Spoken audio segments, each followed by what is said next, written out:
Bonjour à tous et toutes, les maestros du potager. Aujourd'hui, nous consacrons notre émission au pois. Ce ne sera pas la seule émission sur ce sujet. En effet, nous allons consacrer une émission pour chaque grande catégorie de pois, les petits pois lisses, les petits pois ridés, et évidemment, les délicieux mange-tout. Aujourd'hui, on va se pencher sur la culture du petit pois lisse. N'oubliez pas que vous trouverez dans les notes qui accompagnent cette émission un ou des liens essentiels vers un article qui complète nos propos et nous vous convions toujours à y jeter un coup d'œil. Alors, commençons par le commencement. Le petit pois lisse. On dit qu'il est un peu rustique, c'est ça? Peut-être moins connu que son cousin, le ridé. C'est quoi la différence fondamentale en fait? La différence la plus évidente, c'est l'aspect du grain quand il est sec. Le pois lisse, il reste bien rond, bien lisse, alors que le ridé, lui, il se fripe un peu en séchant. Mais bon, cette différence visuelle, elle cache autre chose d'important au niveau chimique. Le pois lisse, il est beaucoup plus chargé en amidon et il a moins de sucre que le pois ridé. D'accord, donc plus d'amidon, moins de sucre. Et qu'est-ce que ça change pour nous, au jardin? Pour la culture, l'utilisation? Eh bien justement, cette forte teneur en amidon, c'est vraiment ça qui lui donne sa fameuse rusticité. Ça veut dire qu'il résiste mieux au froid et aussi à l'humidité du sol. Et ça, c'est un sacré avantage pour les semis qu'on fait tôt en saison ou même à l'automne dans les régions où l'hiver est plus doux. C'est un pois qui n'a pas froid aux yeux, si on peut dire. J'aime bien l'image. Et niveau goût, texture, ça donne quoi? Conséquence directe, il est moins sucré forcément que le pois ridé. Et sa texture, une fois cuit, elle est un peu plus farineuse. Alors, certains trouvent ça moins bien pour le manger frais, mais en réalité, c'est un avantage pour d'autres choses. Sa texture, elle est parfaite pour les soupes, les purées, et surtout, il se conserve super bien, que ce soit congelé ou même séché pour faire des pois cassés. Ah oui, d'accord. Donc, un pois solide, quoi. Parfait pour commencer tôt et pour les conserves maison. Ça donne envie de lui faire une petite place. Justement, le terrain idéal, c'est quoi? Ils aiment quoi, ce pois lisse? Alors, il aime bien un sol qui reste frais, mais attention, sans excès d'eau. Le drainage, c'est vraiment essentiel. Une terre plutôt légère, bien travaillée, ça lui plaît beaucoup. Et pour le pH, l'idéal, c'est autour de la neutralité, ou très légèrement acide, disons entre 6,0 et 7,5. Et la fertilisation, il faut lui donner un petit coup de pouce. Il apprécie une terre fertile, oui, avec de la matière organique. Un bon compost bien mûr qu'on met avant de semer, c'est très bien. Mais attention, comme toutes les légumineuses, il a cette capacité assez géniale, il fixe l'azote qui est dans l'air, grâce à des petites bactéries dans ses racines, dans les nodosités. Ah oui, la fameuse capacité des fabacées, l'autonomie en azote. Exactement. Et ça a une conséquence importante. Il ne faut surtout pas lui donner trop d'azote en plus. Par exemple, pas de fumier trop frais ou d'engrais très azotés. Sinon, la plante, elle devient un peu paresseuse. Elle va faire beaucoup de feuilles, très belles, mais pas beaucoup de fleurs, et donc pas beaucoup de gousses. C'est une question d'équilibre. D'accord. Et concrètement, pour préparer le sol, on fait comment? Ou on évite le fumier frais. Vraiment. Ça déséquilibre et ça peut amener des maladies. Et juste avant de mettre les graines? Là, un petit coup de griffe ou de râteau pour affiner la terre en surface, casser les mottes. Il faut un lit de semences bien régulier pour que la graine soit bien en contact avec la terre. Très clair. Bon, passons au semis. Dans les régions où l'hiver est clément, le sud, le littoral atlantique par exemple, on peut même tenter le semis dès l'automne, octobre-novembre. L'intérêt, c'est d'avoir une récolte très tôt au printemps, parfois dès avril. Et puis, ça évite les grosses chaleurs de l'été qui peuvent stresser les plants. Tout à fait. C'est une super stratégie pour étaler les récoltes et profiter de sa résistance au froid. Pour les autorégions où ça gèle plus fort, là on attend la fin de l'hiver, début du printemps. Donc, février, mars, avril, c'est ça, dès que le sol n'est plus gelé et qu'il commence à se réchauffer un peu. Il faut quelle température minimum pour que ça germe? Alors le pois lisse, il peut germer dès que le sol atteint 5 degrés Celsius. C'est très bas. Mais bon, évidemment, la levée sera plus rapide, plus régulière si la température du sol est plutôt entre 10 et 15 degrés Celsius.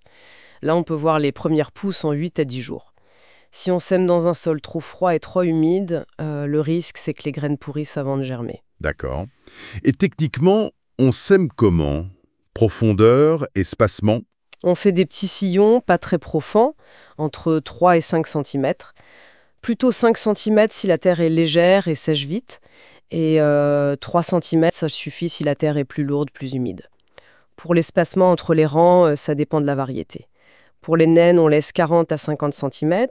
Pour les variétés grimpantes, qu'on appelle à rame, il faut plus large, jusqu'à 70 cm. Et dans le sillon même, on met les graines serrées ou plus espacées? Soit on dépose une graine tous les 3 ou 4 cm, ça fait une ligne bien continue, soit on sème en poquet, c'est-à-dire qu'on met 4 ou 5 graines ensemble dans un petit trou et on espace ces trous, ces poquets, de 15 à 20 cm. C'est quoi l'avantage des poquets? Ça donne une meilleure assurance pour la levée. Même si une graine ou deux ne germe pas, le poquet lèvera quand même. Et puis, les jeunes pousses qui sortent ensemble, elles se tiennent un peu au début. Après avoir mis les graines, on recouvre doucement avec de la terre fine, on tasse un petit peu avec le dos du râteau pour le contact terre-graine, et on arrose un peu si c'est sec, en pluie fine, sans inonder. Et il y a aussi l'option de semer à l'intérieur pour gagner du temps ou pour les régions plus froides, non? Tout à fait. Le semis en godet, sous abri. On prend des godets de moins 7 cm de diamètre avec un bon terreau pour semis. On met 4-5 graines par godet. On garde ça à une température douce, autour de 15 à 18 degrés Celsius. Et dès que les plants font 10-15 cm et que dehors ça va mieux, hop, on les repique au jardin. Et pour cette transplantation, il y a des précautions à prendre? Oui, c'est mieux de le faire en fin de journée ou quand le temps est couvert, ça évite le coup de chaud. On fait attention aux racines, bien sûr. On respecte les distances de plantation et on arrose bien juste après. Bon, une fois que nos pois sont bien partis, semés direct ou repiqués, il y a cette étape importante, le tutorage. Apparemment, c'est crucial. Ah oui, essentiel, hein. Et il faut bien l'insister, hein. Même les variétés dites naines, celles qui font 60-80 cm, elles profitent vraiment d'un support. Et il faut le mettre très tôt, quand les plants font juste 8 ou 10 cm. Si on attend trop, on risque de blesser les racines en enfonçant les tuteurs. Pourquoi c'est si important, même pour les naines? Un support, même simple, ça évite que les tiges se couchent par terre avec le vent, la pluie ou le poids des gousses plus tard. Ça permet à l'air de mieux circuler dans le feuillage, donc moins de risque de maladie.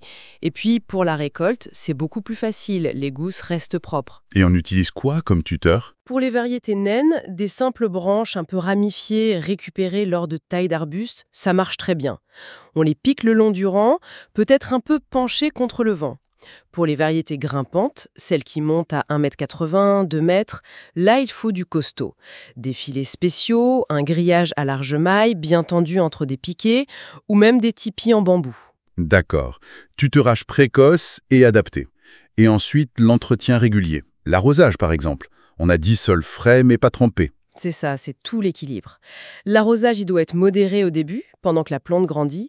Par contre, ça devient vraiment crucial et il faut arroser plus régulièrement dès que les premières fleurs apparaissent et pendant toute la formation des gousses. C'est là que la plante a le plus besoin d'eau pour faire une belle récolte.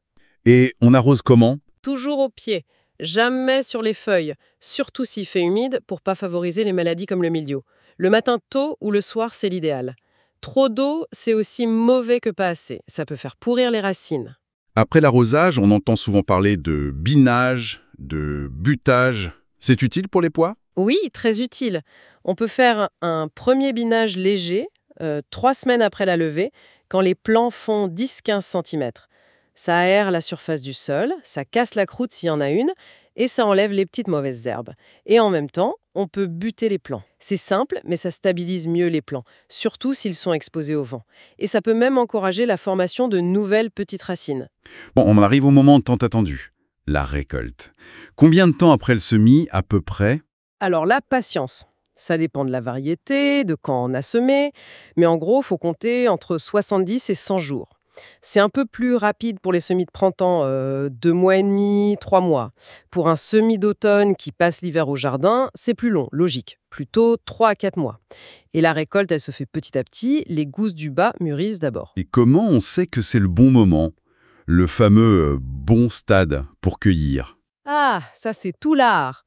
C'est vraiment ça qui va déterminer la saveur, la texture. Il faut cueillir quand la gousse est bien pleine, bien verte, et que les grains dedans sont bien formés, un peu bombés, mais encore tendres si on appuie doucement dessus. Si on attend trop, l'amidon prend le dessus et le pois devient farineux. C'est moins bon. Une gousse prête, elle cède un peu sous le doigt, mais elle est ferme. Et pour le geste de la cueillette lui-même? Le mieux, c'est de récolter le matin, Quand il fait frais, les gousses sont bien pleines d'eau. On tient la tige d'une main pour pas arracher la plante et on tire doucement sur la petite queue de la gousse avec l'autre main. Et surtout, il faut y aller régulièrement, tous les 2 ou 3 jours. Pourquoi si souvent? D'abord, pour pas laisser les gousses dépasser le bon stade et devenir farineuses. Et aussi parce que le fait de récolter, ça encourage la plante à faire de nouvelles fleurs et donc de nouvelles gousses. Ça prolonge la récolte en fait. Et bien sûr, on continue d'arroser pendant ce temps. Il y a plein de variétés de pois lisses, j'imagine. On peut en citer quelques-unes juste pour donner une idée? Oui, bien sûr, il y a des grands classiques comme le Tréatif d'Annonay. C'est une variété naine très ancienne et comme son nom l'indique, elle est très précoce, parfaite pour les premiers semis. Ou alors le Petit Provençal, nain aussi, qui est bien adapté au climat un peu plus chaud. Et si on préfère les variétés qui grimpent et qui produisent beaucoup, on peut penser au roi des conserves. Son nom dit tout, il est parfait pour ça. Comme pour toute culture, j'imagine qu'il y a des soucis possibles. Maladies, insectes. À quoi il faut faire attention? Oui, il faut rester vigilant. Côté maladie, il y en a 3 assez courantes. L'ascochitose, ça fait des taches brunes un peu partout, feuilles, tiges, gousses. Le mildiou, on le reconnaît à une sorte de duvet blanc-gris sous les feuilles, surtout quand il ferait frais, moins de 18 degrés Celsius et humide. Et puis l'oïdium, la maladie du blanc, c'est une poudre blanche sur les feuilles, plutôt quand il fait chaud et humide. Et les petites bêtes? Les insectes? Ah, le puceron vert, lui, il est souvent là. Il pique les jeunes pousses, les fleurs, ça affaiblit la plante. Il y a aussi les cytones, ce sont des petits coléoptères gris. Les adultes grignotent le bord des feuilles en faisant des sortes de demi-cercles, mais c'est surtout leurs larves qui sont embêtantes, car elles mangent les nodosités sur les racines. Et enfin, la tordeuse du pois, une petite chenille qui rentre dans les gousses et mange les grains. Pas sympa. Oula! Et on fait quoi contre tout ça? Bien espacer les plants pour que l'air circule, ça limite l'humidité et donc les champignons. Et puis, choisir des variétés connues pour être résistantes si on a souvent des problèmes dans sa région. Et si, malgré tout ça, on a une attaque? En bio, on a des solutions. Contre les pucerons, une pulvérisation d'eau avec du savon noir, ça marche souvent bien. Le purin d'ortie peut aussi aider à renforcer les plantes. Alors, une fois qu'on a fait cette belle récolte, comment on la conserve? Frais, ça ne tient pas longtemps. Non, c'est vrai, les pois frais, ça s'abîme vite. 2 jours maximum dans le bac à légumes du frigo, sans les laver et dans un sachet troué pour éviter que ça condense. Pour garder plus longtemps, la congélation, c'est vraiment idéal pour le pois lisse. Et pour faire des pois cassés? Ah, là, il faut les faire sécher. On peut laisser les gousses mûrir complètement sur la plante si le temps le permet. Sinon, on les récolte et on finit de les faire sécher dans un endroit sec et aéré.